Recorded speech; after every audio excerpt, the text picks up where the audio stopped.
balita na ikay mawiwili. Mga nagbabagang kamao, mga So mga par, dating most feared boxer na si Mike Tyson, prangka ng sinabi sa 4 Division Champion at current WBE Junior Middleweight Champion Terence Crawford na wag na daw nito labanan si Canelo Alvarez sa kanyang next fight. Maawa daw mga idol si Crawford sa kanyang sarili. Hindi daw kasi nakikita ni Mike Tyson na mananalo dito si Crawford. Sobrang sobra daw ang timbang ni Canelo kay Crawford. Live nga daw nanood si Mike Tyson sa laban ni Crawford kay Madrimov at talagang hindi siya nasiyahan sa pinakita na galawan ni Crawford. Sobra na daw sa kanya ang timbang na 154 pounds. Sa katunayan daw nito mga idol, dapat daw hindi niya nilabanan si Madrimov sa rason na malaking agwat nila sa timbang. Tapos lalabanan pa nito si Canelo na isang 168 pounder. Hindi daw isang pipitsugi na fighter si Canelo. Siya daw ang hari sa kanyang dibisyon. Kaya isang bad idea daw mga idol ang plano ni Crawford na palagan ng Mexican superstar. Well, para sa atin mga idol, malamang alam na rin siguro ni Crawford ang mga bagay na to.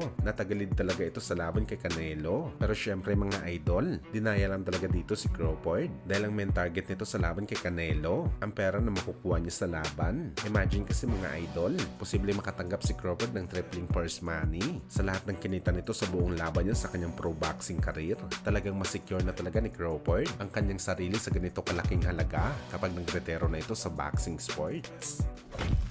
Samantala marami nga sa mga Pinoy boxing fans mga idol ang nagtatanong kung totoo ba na mangyayari ang sinabi natin sa nakaraang video natin ng bakbakan ni Tank Davis at Mark Magsayo sa future. Well, posible talaga mga idol. Ito sa isang kondisyon lamang. Kapag naging WBE champion si Magsayo sa junior lightweight, sakali maagaw nito ang titulo kay Lamont Roach. Mainit kasi palagi mga idol sa mata ng kampo ni Tank Davis, ang WBE champion sa 130 pounds. Ito palagi ang kanyang pinapalagan sa bakbakan. Sa katunayan nito mga idol, patatlong beses niya na ito gagawin. Ang una sa laban nito kay Leo Santa Cruz, pangalawa kay Hector Luis Garcia, at pangatlo nga itong si Lamont Roach. Kaya hindi talaga natin maidideny mga idol na kapag naging WBE champion si Magsayo, isang kembot na lang talaga mga boss. Mapapalaban na ito kay Tank Davis. Kapag naglaban naman si Magsayo at Lamont Roach, malaki ang tiwala natin na may tsansa ang Pinoy na manalo dito.